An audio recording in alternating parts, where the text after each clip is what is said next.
Dun, dun, dun, dun, dun, dun, dun, dun. Less humming today because this one is a little bit of a different video. This is not going to be any tips.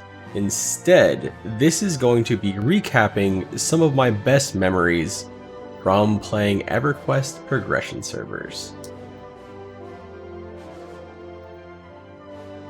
Without further ado, let's go.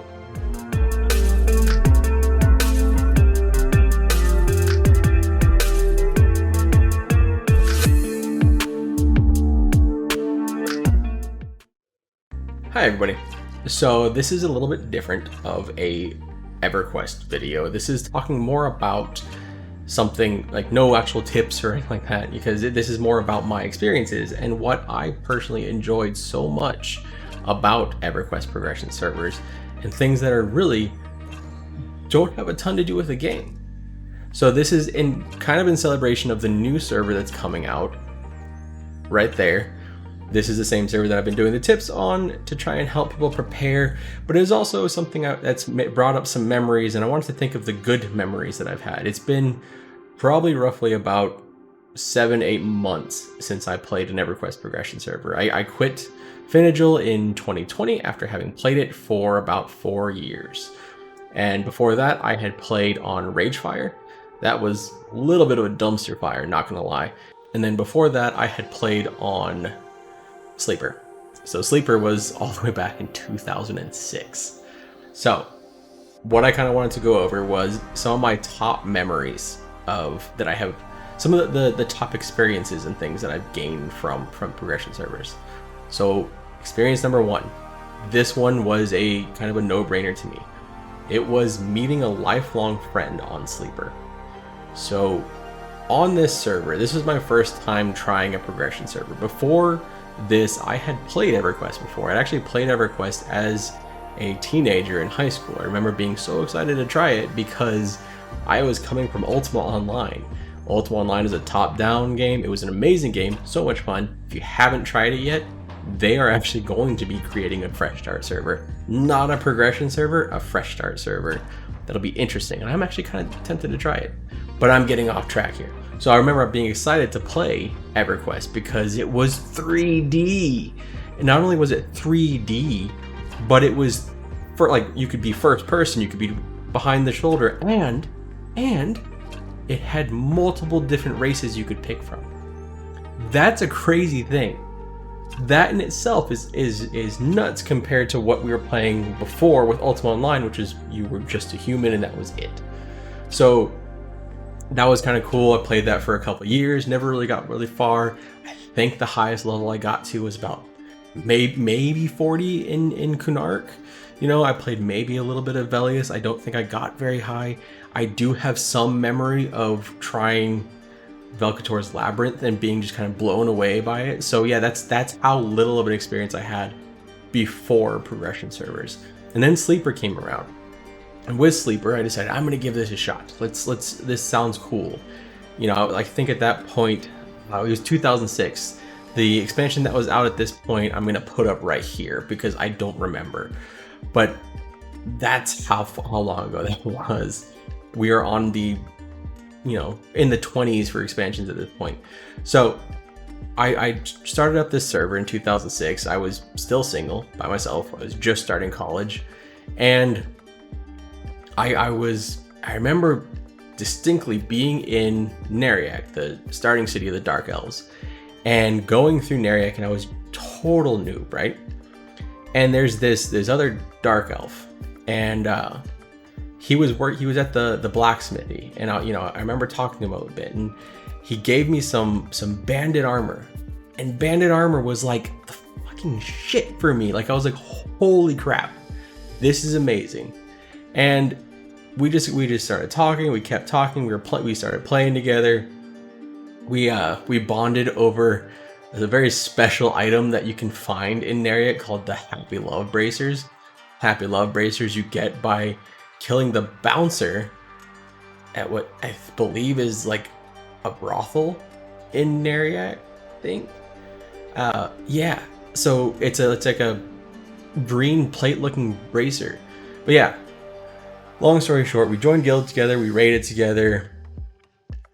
Go ahead, what, shit, 14 years, 12, was it 12 years at the time? I don't know. Go ahead all the way, and he is one of my groomsmen in my wedding. That is a lifelong friend that I was able to get from playing an Everquest progression server. I'm not saying you're going to get a lifelong friend from playing a progression server. I'm just saying this is one of my happiest memories and something that I am so thankful that I decided to just go ahead and try a freaking progression server for a super old game at that time. Although I guess in 2006 it wasn't that old. It was only 7 years old. It's been a long time since that first progression server. Oh yeah, and we were part of the guild Akanon Strike Force, which was crazy. We were an insane, yeah, just kind of a bad guild. Number 2, so meeting a second lifelong friend, this one through Finagil. So this was someone I met early on and when we joined the same guild together, roughly at the same time, back in late 2015, right when the server had launched. This is shortly after the whole debacle with Ragefire and Lockjaw, and he was the same class as I was, and we learned from each other. I had never actually played that class. It was a brand new class to me. It was the Necromancer. As we progressed and everything, we got to know each other better and had a lot of fun together, and we commiserated over the plight of Necromancers and the never-ending push of yeah, the dot revamp is coming soon. Yeah, that lasted for a couple of years, bro. That was a bad time. And now Necromancers, just in case you're curious, Necromancers at a certain level are just batshit. So it does eventually get better. But yeah, so we bonded over that, and we had so much fun. I remember I did eventually quit that class when you became just a straight up mono battery, and he stayed on, and it was, so we'd joke back and forth. I'd jump into his chat, and then because we both wanted to be DPS, and he was so much better at the game than I was. So he was also a great source of information for me, someone I could go to when I had questions. He was always happy to answer. And we also found out that we both really like music, so that was another cool thing. Number 3, getting to experience the lore of Everquest long after that lore had finished. So this was something that I had when I was young. I was really drawn to the lore of Everquest. I have distinct memories of being in my Spanish class in elementary school, or middle school. It was middle school at the time, and sitting there with a little printout that I had of the deity lore from Everquest, and just reading those and being so intrigued and thinking, this is so cool. This god hates this god, and this goddess hates this goddess, and this one loves this one, and like that kind of thing. Very much like Greek mythology type stuff that I was really into at the time.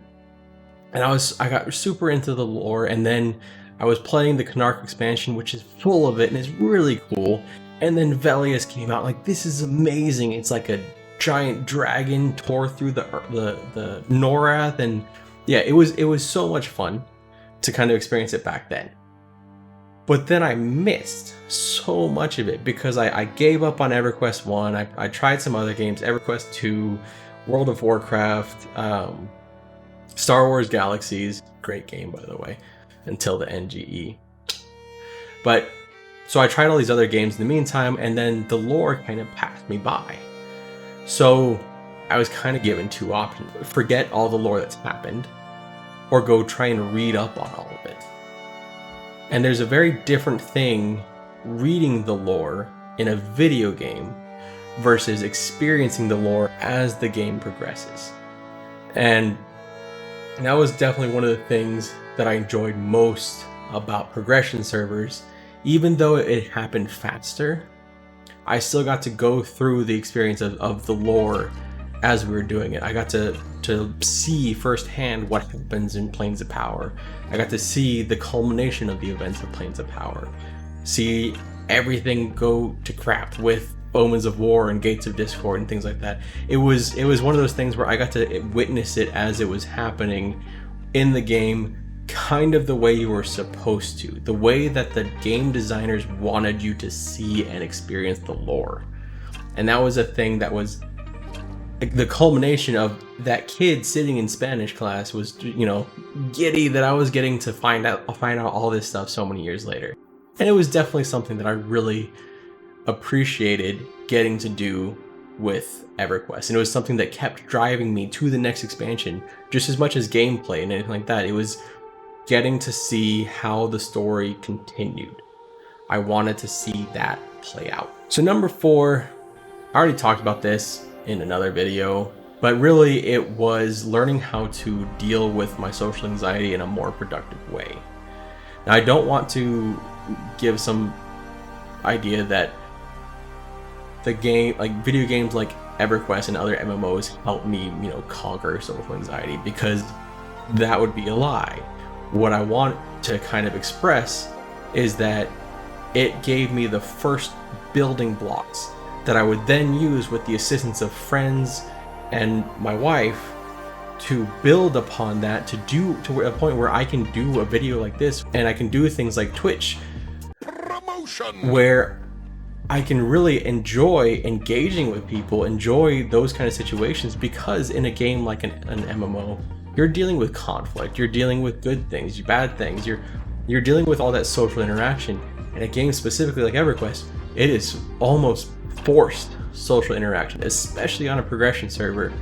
It's a little bit different now. Okay, it's a lot different now, right? I mean, the current game is very, very antisocial unless you are a raider.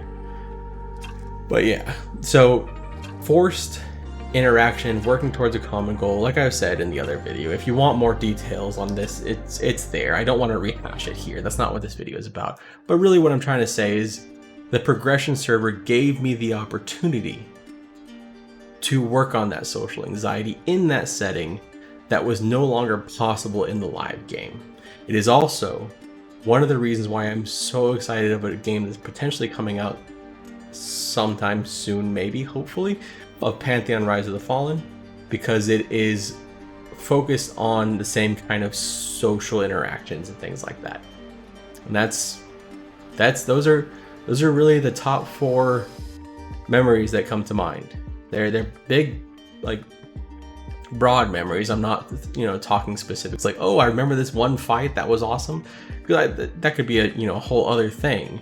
No, these are the big, broad things that really I am very happy that I was able to experience in EverQuest progression servers.